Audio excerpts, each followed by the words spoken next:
Hello, this is Microphone Media. Please like, subscribe, and share. Thank you. ያስጠልኝ እንደምንዋላችሁ እንደምናደራችሁ በመላው ዓለም ላይ ያላችሁ አድማጮቻችን ሰላም ለእናንተ ይሁን። ይህ ማይክሮፎን ሚዲያ ቁጥር 2 ነው። ማይክሮፎን ሚዲያ ቁጥር 2 አዳዲስ የሆናችሁ ደግሞ ሰብስክራይብ ያላደረጋችሁ ሰብስክራይብ አድርጋችሁ የደወል ምልክቷን ተጫኑ። በፍጥነት በብዛት የሰብስክራይብ የተደረገ ተመልካችም እያፈራ ያለው በአማርኛ ወደ እናንተ የምንመጣበት ነውና ሁሉ ጊዜ አፕሎድ ባደረግን ቁጥር ለህዝባችን ይጠቅማሉ መሰማት አለባቸው ያልናቸውን በኢትዮጵያ በትግራይ በኤርትራ አካባቢዎች የሚፈጠሩትን አዳዲስ ነገሮችን ወደ እናንተ ሀቅነታቸውን አረጋግጠን ቶሎ ብለን ነው አፕሎድ የምናደርገው በአማርኛ መላው የኢትዮጵያ ህዝብ እንዲሰማው ስለምንፈልግ ይሄንን እንዲሆን ግን ቀድማችሁ እንዲመጣላችሁ እንዳልኳችሁ ሰብስክራይብ አድርጉና የደወል ምልክቷን ተጫኑ ላይክ እና ሼር በማድረግም ይሄንን አዲሱ ቻናል እንድታበረታቱት እየጠየቅን ለሌሎችንም ንገሩልን እያልኩኝ አሁን ይዘንላችሁ መጥተን ያለነው እንግዲህ ሳይቀድሙን እንቅደማቸው ጉዞ ወደ ምዕራብ ትግራይና ወደ አፋር ይላል። አድማጮች በትግርኛ ቀደም ብለን አፕሎድ ያደረግነው ነገር አለ። ይሄንንም ወደ ትግራይ ሸቀጦች እንዳይገቡ የተለያዩ እቃዎችን ተገዝቶ በተለይ የሚበላሹ እንደ አትክልትና ፍራፍሬ እንደ መድኃኒት የመሰሉትን አፋር በከፍተኛ ሙቀት ባለበት በዚህ ወቅት አፋር ማለት ቃጠሎ ምድረ በዳ ነው። እንኳን መድኃኒት ሰውን የሚቀልጥበት ነው እንኳን አትክልት ሌላም የሚበላሽበት ቦታ ነው። ሶርዶ የሚባል አካባቢ በመቶዎች የሚቆጠሩ በጣም ብዙ እቃ የሸቀጣ ሸቀጥ ከአዲስ አበባ ተገዝተው የጫኑ መኪኖችን ታግተው ነው የሰነበቱት። በወልዲያ አካባቢም እንደዚሁ ቆመው ነው የሰነበቱት። እና ይህንን ነገር ለምንድነው ዝም ብላችሁ የምትሰሙት? ለምንድነው ዝም ብላችሁ የምታዩት? እያልን ለሚመለከታቸውን ብዙ ስንናገር ሰንብተናል። የተነገረን ወደ እናንተ እናመጣለን። እስከ መጨረሻ ከኛ ጋር ቆዩ። ለረጅም ጊዜ አናቆያችሁም። አሁን አርስቱ ላይ የምታዩትንም በደንብ መሰረት እናስይዛችሁና ምን እየተካሄደ እንደሆነ ምን እንደተወሰነ ማንና ማን ከፌደራል መንግስትና ከትግራይ እንደተነጋገሩ ውሳኔውስ ምን እንደሆነ ይሄንን ነግራችሁና ሳይቀድሙን ንቅደማቸው ወደሚለው ደግሞ እንሄዳለን። ወደ ምዕራብ ጉዞ ወደ ምዕራብ ትግራይና ወደ አፋር የሚለውን ከኛ ጋር ቆዩ። መሰረቱን ሳትይዙ ወደ መጨረሻው አትሂዱ። መጀመሪያው ሰምታችሁም የመጨረሻው ሳትሰሙ አትውጡ እያልኩኝ ወደዛ እንለፍ አብረን እናዳምጠው። እንግዲህ አድማጮቼ እንደነገርኳችሁ አፋር ውስጥ ወልዲያ አማራ ክልል ውስጥ ብዙ ንብረት በሚሊዮኖች የሚቆጠር ንብረት እንግዲህ የኑሮ ውድነት ታውቁታላችሁ ምን ያህል 1 ኪሎ እንደሚሸጥና እንደሚገዛ ይሄ ሁሉ ዕቃ በሌላ አቅሙ ከትግራይ ነጋዴዎች ሄደው ጭነው ሲያመጡ የነበሩትን ተከልክለው ወደ ትግራይ እንዲገባ የተፈቀደ ምን እንደሆነ ታውቃላችሁ? አረቄ፣ ጫትና ሲጋራ፣ ቢራ እነዚህ አደንዛዥ የሆኑ ወጣቱን ከጥቅም ውጭ የሚያደርጉትን ብቻ የጫኑ ያልፉ እንደነበረ ሌሎቹ ግን መጀመሪያ በአፋር አካባቢ ሊጀምርላችሁና የአፋር ፖሊስ አስቆማቸው። ከዛ በኋላ ልቀቁ አትልቀቁ ተብሎ ተደዋውለው ትንሽ ለቀቋቸው። ከዛ በኋላ ደግሞ ሶርዶ ሜዳ የሚባል ሲደርሱ በፌደራል ፖሊስ የፌደራል ፖሊስ ዩኒፎርም የለበሱ የፌደራል ፖሊስ አባላት የሆኑትን አግተው አስቀመጧቸው። ለምንድነው ብለን ወደዛም ደውለን ነበር። ለተለያዩ ለሚመለከታቸውንም ጠይቀን ነበር። የትግራይ መንግስትን መጠየቅ አለበት ምንድነው የምታደርጉት ብለን ጠይቀን ነበር። ምክንያቱም ከዛ ከአፋር ካሉበት ከወልዲያ ካሉበት እየደወሉ ባካችሁ ልሳን ሆነን ሲሉን ስለነበረ ነው። ሁሉ ጊዜ የዋትስአፕ ቁጥራችንን ስለምንሰጥ ከመላው ዓለም ነው እንኳን ከኢትዮጵያ አይቀርና ከመላው ዓለም እየደወሉ ነው ልሳን ሆነን እንደዚህ አይነት ችግር አለ የሚሉን። እኛ ደግሞ ቀድመን በትግርኛ ነበር ከዚህ በፊት የምናቀርበው። አሁን ግን ለመላው ለኢትዮጵያ ህዝብ መስማት ስላልበት በአማርኛ የምንመጣ ያለንም ለዚህ ነው። ስለዚህ ስንጠይቅ የፌደራል ፖሊስ ያገተው ከላይ ነው የመጣልን ሲጠየቁ ፌደራል ፖሊሶችን እዛ አፋር ውስጥ ያሉት ማለት እና ለትግራይ መንግስት ደግሞ ጊዜያዊ መንግስት ለህወሓት መሪዎች ምንድነው የምታደርጉት ያላችሁ ይሄ ነገር ዝም ብላችሁ ለምንድነው የምታዩት እያልን ሪፖርት ስናደርግ ነበር። ከዛ የትግራይ ጊዜያዊ መንግስት ፕሬዚደንት ታደሰ ወረደ ሌተና ጀነራል ከደመላሽ ገብረ ሚካኤል ጋር የፌደራል ፖሊስ ኮሚሽነር የሆነው ማለት ነው ጋር ተደዋውለው ተነጋገሩ። ከዛ በኋላ ምንድነው የተነጋገሩ? ለምንድነው የቆሙ? ለምንድነው ፌደራል ፖሊስ ያስቆማቸው ብለው የትግራይ ጊዜያዊ አስተዳደር ፕሬዚደንት ጠየቁት ለኮሚሽነር ደመላሽ ገብረ ሚካኤል። ኮሚሽነር ደመላሽ ገብረ ሚካኤል ደግሞ አሁን ተጭነው የሚመጡ ያሉት ከኢትዮጵያ ተገዝተው በውድ ተገዝተው ተጭነው የሚመጡ ያሉ ወደ ትግራይ የሚገቡት ያሉት ትግራይ ብቻ የሚቀመጡ አይደሉም። በኮንትሮባንድ ሆነው ወደ ኤርትራ ይገባሉ። በኮንትሮባንድ ሆነው ወደ ኤርትራ ስለሚገቡ ይሄንን ደግሞ ስለማንፈቅድ ለዚህ ነው ያገትናቸው ይላል። ኧረ በምንም ተአምር እንደዚህ አይነት ነገር ምንም የሚሄድ የለም። ይሄ ዝም ብሎ ውሸት የጠላት ወሬ ነው። ሰለሞን እንዲደፈርስ የሚፈልግ የትግራይና የፌደራል መንግስት ደግሞ ወደ ውጊያ እንዲገቡ የሚፈልጉ ነው እንደዚህ የሚሉት እንጂ እንደዚህ አይነት ነገር የለም አልነው ይላሉ የጊዜያው መንግስት የትግራይ መንግስት ፕሬዚደንት ማለት ነው። ከዛ የፌደራል ፖሊስ ኮሚሽነሩ ደግሞ ደመላሽ ገብረ ሚካኤል ይህንን ማረጋገጥ እንፈልጋለን። ስለዚህ የፌደራል ፖሊስ ተወካዮች ወደ ኤርትራ ቦርደር ማለት ነው ቦርደር ይቅርታ አድማጮቼ ማለት በአማርኛ ድንበር ይባላል፣ በትግርኛ ደግሞ ዶብ ይባላል እና ዶብ እዛ ሂደን ድንበሩ ላይ ሂደን አይተን እኛ ማረጋገጥ የምንፈልገው ይላሉ። እንግዲህ የኢትዮጵያ መከላከያ ሰራዊት የኢትዮጵያ ፌደራል ፖሊስ ወደ ትግራይ ገብተን እንቆጣጠር ቢሉ አይሆንም ተብለዋል። በትግራይ አድርጌ መጥቼም ኤርትራን ልውረራትና ቀይ ባህር ላስመለስ ሲል ነው አንፈልግም፣ ትግራይ የጦር አውድማ እንዲሆን አንፈልግም ተብለዋል። እንግዲህ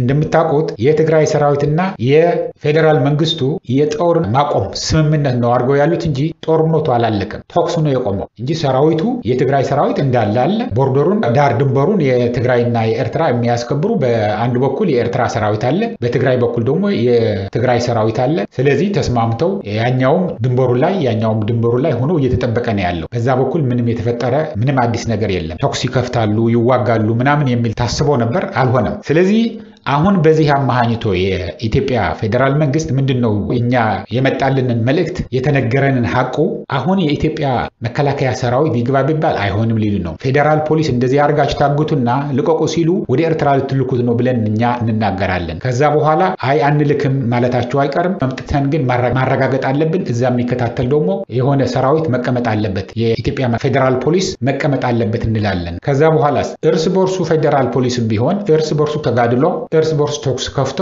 የኤርትራ ሰራዊት ገደለን ተብሎ ጦርነቱ እንዲነሳ ነው። ምክንያቱም አብይ አህመድ ጨንቆታል ያለው የኢትዮጵያ ህዝብ አክንቱፍ ብሎታል። የኢትዮጵያ ህዝብ በረሃብ ሊያልቅ ነው። በተለይ የአዲስ አበባ ህዝብ ምንድነው የምናደርገው ኢህአዴግና አለን ተመልሰህ ባክህን እያሉ የለሞን ነው ያለው። ምን አይነት ሰው መጣብን ደሃ የማይወድ ሰው አፈናቅሎ መንገድ ሲጠርግም ይውል ሰው ደግሞ ሲያፈናቅል አንድ አካባቢ እንዳንሆን ሆን ብሎ ግማሹ ሀና ማርያም፣ ግማሹ ሳሪስ፣ ግማሹ አሊቲ፣ ግማሹ አቃቂ፣ ግማሹ እንደዛ ያደረገ ለጋጣፎ ወሰደ በተነን እድራችን ማህበራችን የነበረ ፋብሪካችንን በጣጠሰው ብሎ ህዝቡ በጣም ተማሮበታል ያለው። ስለዚህ አረስት ለማስቀየር ምን ይፈልጋል አብይ አህመድ? ጦርነት መክፈት ይፈልጋል። ጦርነቱ ደግሞ የትግራይ ህዝብና የኤርትራ ህዝብ የሚያልቅበት፣ የኢትዮጵያ ህዝብ ቢያልቅ ምንም ግድ የለውም። እሱ ማንም ሞተብኝ ልጅ ብሎ የማይጠይቅ አለ። አሜሪካ ከፈለጋችሁ ትንሽ ገንዘብ ከሰጣችሁኝ እኔ የትም ሂጄ ሊዋጋላችሁ እችላለሁ እኮ ብሎ ተናግሯል። የራሱን ነው እኔ ያልኩት አይደለም። ይሄን የምናገረው ራሱ አብይ አህመድ የተናገረውን ነው ለአሜሪካ ጋዜጠኛ ለኒውዮርከር የሚባል እዚህ ኒውዮርክ ውስጥ ያለ ትልቅ መጽሔት ወይ ጋዜጣ የሚጽፍ ጋዜጠኛ እያዘወረ እያሽከረከረ ለምን አሜሪካኖች ኮሞሞታ አይፈልጉም? የኛ ግን ለጂዬ የተሄደ ብሎ የማይጠይቅ ከአንድ ቤትም 5 ልጅ ብትጠይቀው የሚሰጥህ ይሄንን ያክል ስጡኝ ካልካቸው ልክ እንደ ገንዘብ ዝም ብሎ አንስተው የሚሰጡ አሉኝ። እናንተ ማድረግ ያለባችሁ ለነሱም ይሆን ቀለብ ልብስና ትንሽ ገንዘብ ከሰጣችሁ ለዘመዶቻቸው በቃ 3 ልጆች ብትወስድበትም ኧረ 4ኛ ልጅ አለኝ ነው የሚልህ ብሎ እንደነገረው ራሱ ጋዜጠኛው ጽፈዋል። ስለዚህ አብይ አህመድ የኤርትራና የኢትዮጵያ ጦርነት የግድ መጀመር አለበት። በትግራይ በኩል ካልጀመረው ደግሞ ወይ በአፋር አርጎ ነው ወይ ደግሞ በምዕራብ ትግራይ አሁን ያው በፌደራል መንግስት ተይዞ ስላለ በምዕራብ ትግራይ አርጎ ወደ ሐጀር አንድ ድልድይ ነው ተሻግሮ ከሑመራ ወደ ሐጀር አንድ ድልድይ ነው የሚለያቸው። በዛ በሁለቱ በኩል ነው ሊገባ የሚችል በአሁን ጊዜ። በዛ ገብቶ ደግሞ ምን እንደማያዋጣው ያቃል። ምንም እንደማያዋጣው እንደማያሸንፍ ያቃል። በትግራይ ግን ከጀመረው በመሃል ትግራይ ከጀመረው ወይ የትግራይ ሰራዊት ያለበት አካባቢ ከተጀመረ ግን ምን ይሆናል? ጦርነት ሲከፈት የኤርትራ ሰራዊት አጻፋውን ለመመለስ ወደ ኢትዮጵያ ወደ ትግራይ ይተኩሳል። ትግራይ ውስጥ ያለ ገበሬ ይሞታል። ትግራይ ውስጥ ያለ ንብረት ይወድማል። ከዛ በኋላ የትግራይ ሰራዊት ደግሞ ያግዘኛል የሚል ነው። አግዙኝ የፈለገ ነገር ድጋፍ ላደርግላችሁ፣ እናንተን እኮ አጥፍታችኋለች ኤርትራ ማለቴ አጥፍታችኋለች፣ ደፍረዋል ሚስቶቻችሁ፣ ደፍረዋል ልጆቻችሁ። ስለዚህ ይሄንን መበቀል አለባችሁ ብሎ ለምነዋል። እምቢ ተብለዋል። የፕሪቶሪያ ውል ተዋውለናልና እኛ አንዋጋም፣ በሉ ለፋኖ ኑና አግዙኝና እሱን እናጥፋና መሬታችሁን አስመልሱ፣ ምዕራብ ትግራይ፣ ደቡብ ትግራይ፣ ጸለም አስመልሱ፣ አንፈልግም። ፕሪቶሪያ ስንዋዋል አንተ እዛ ያለውን የኤርትራ ሰራዊትም ይሁን የአማራ ኃይሎችም ይሁን አስወጣለሁ ብለህ ነው የተፈረምከው። እኛ ሰራዊታችን ካምፓችሁ ውስጥ አስቀምጣችሁ ቁጭ በሉ። ፈርተህ እያለ ተንቀጥቅጠህ እያለ አጠፉኝ ካሁን ደመሰሶች ስትል እያለ ምንድን ነው ብለህ ነው የፈረምከው? ይሄንን ካልሆነ ብለህ የግድ ያስገባህን የናንተ ማገዝ አልፈልግም ብለህ እምቢ ያልከን ያን ጨንቆህ እያለ ወታደሩ የትግራይ ሰራዊት ካምፕ ውስጥ ገብቶ ቁጭ ይበል። እኔ ግን ተይዘው ያሉት የትግራይ ህጋዊ የሆኑ ሉዓላዊ የሆኑ ከውጊያው በፊት የነበረ የትግራይ ህጋዊ ግዛት ተይዘው ያለውን አስለቅቃለሁ አወጣለሁኝ ከፌደራል መከላከያ ሰራዊት ውጪ ያለ የኤርትራ ሰራዊትም ይሁን የአማራ ኃይሎችም የያዙትንም ይሁን አስወጣለሁ ብለህ ተስማምተሃል። ስለዚህ ይሄንን አንተ ነው ማድረግ ያለብህ እንጂ እኛ ለአፋር ሄደን አንወጋም፣ ለአማራ ገብተን አንወጋም፣ ለአንተ አግዘንም ለፋኖ አንወጋም፣ ለፋኖ አግዘንም ለአንተ አንወጋም፣ ከኤርትራ ሆነንም ለእናንተ አንወጋም፣ ከአንተ ጋር ሆነንም ለኤርትራ አንወጋም፣ ትግራይም የጦር አውድማ ማድረግ አንፈልግም ስለተባለ አሁን እንደ አጋጣሚ ውጊያ እንደተጀመረ በኤርትራ ልክ ሰሜን እዝ ተደረገ እንደሚለው የኤርትራ ሰራዊት ፌደራል ፖሊስን ገደለብኝ ብሎ እንደፈለገ በራሱ እርስ በርሳቸውን የፌደራል ፖሊስን ገድለህ የኤርትራ ሰራዊትን የገደላቸው ስለዚህ ይልና ጦርነት ያውጃል። ከዛ በኋላ የግድ ጦርነት ይጀምራል። ለመጀመር ቀላል ነው፣ ለማቆም ግን በጣም ከባድ ነው። ስለዚህ እንደዛ እንዳይሆን ምንድነው መደረግ ያለበት ብለን ጮሆናል። ይሄንን ነገር መሆን የለበትም ብለን ብዙ ተናግረናል። አሁን ደግሞ ምንድነው የምንለው ያለነው ይሄንን የሚመጣ ያለውን የማያጠራጥር የተረጋገጠ ሀቅነት ያለው የአብይ አህመድና የሱ አጋዥ የሆኑ የሱ በጣም አማካሪ የሆኑ የኦሮሞ ብልጽግና አባላት የኦሮሞ ህዝብ እያልኩ አይደለም። ለኦሮሞ ህዝብ እንደ አብይ አህመድ ጠላት መጥቶባቸው አያውቅም። የንወቁት እንደ ብልጽግና ለኦሮሞ ህዝብ የጨፈጨፈ የጨረሰ ያሰረ ማንም የለም። ይሄንን ወደ ኋላ ወደፊት አንልምኛ። የኦሮሞ ህዝብ ወካይ አይደሉም እነዚህ ብልጽግናዎቹ የኦሮሞ ብልጽግናዎቹ በጣት የሚቆጠሩ 200-300 በላይ የማይሆኑ ከመጠን በላይ በልጽገው ያሉት በጥጋብ ማናልብኝነት የሰከሩ ነው የምንናገር ያለ ነው እንጂ የኦሮሞው የዋህ ህዝብ ነው ራሱ እየተዋጋ ነው ያለው እያርበተበታቸው ነው ያለው። ከ400 በላይ ወታደር ደምስሻለሁ ብለዋል የኦሮሞ አርሚ። እኛ ደግሞ ምን ላይ ያለ ነው ከፍተኛ ሰራዊት መኮንኖች ማናገረን ነበር። አሁን መደረግ ያለበት አብይ አህመድ ሳይቀድም ቀድሞ ወደ ምዕራብ ትግራይና ወደ አፋር ደግሞ ተደራጅተው የተቀመጡ አሉ። የትግራይ ተቃዋሚ ነን ብለው እዛ የሚሰለጥኑ አሉ። በኢትዮጵያ መከላከያ የኤርትራ ተቃዋሚ ነን ብለው እዛ የሚሰለጥኑ አሉ።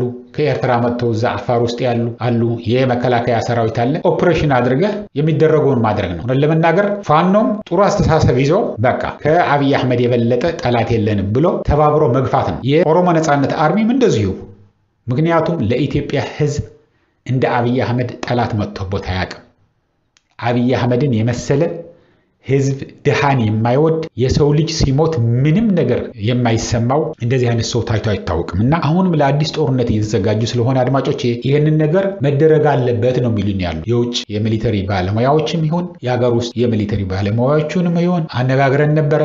ይህን ነው የሚሉኝ ያሉ ሳይቀድማቸው የሰውዬ መቅደም ነው ፕሪኤምፕት አድርገህ እዛው እንዲቆም ማድረግ ከተቻለ ደግሞ በፋኖና የኦሮሞ ነጻነት አርሚ አስተባብረህ ከ4 ኪሎ ማግለል ነው ይሄ ሰውዬ ስደት እንዲሄድ። ምክንያቱም የዘረፈው ብዙ ንብረት አለ ቆጠራ ስፍራ የማያልቅ 1 ሚሊዮን ዓመት እንደሚኖር ነው ገንዘብ የሚያደራጅ ያለው ቤቶች የሚገዛ ያለው በየሀገሩ። ስለዚህ ይሄንን እርምጃ መወሰድ አለበት እያሉና ያሉት። ይሄንን ያልኩኝ እንግዲህ አድማጮቼ እናንተስ ምን ይመስላችኋል? ስማሙበታላችሁ? ይሄንን ነገር ጻፉ። እንደዛ ያልኩኝ እንግዲህ አድማጮቼ ለአሁን እዚህ ይበቃኛል። እስከሚቀጥለው ጊዜ ድረስ ሰላም፣ ደህና ዋሉ፣ ደህና ደሩ። ቻው።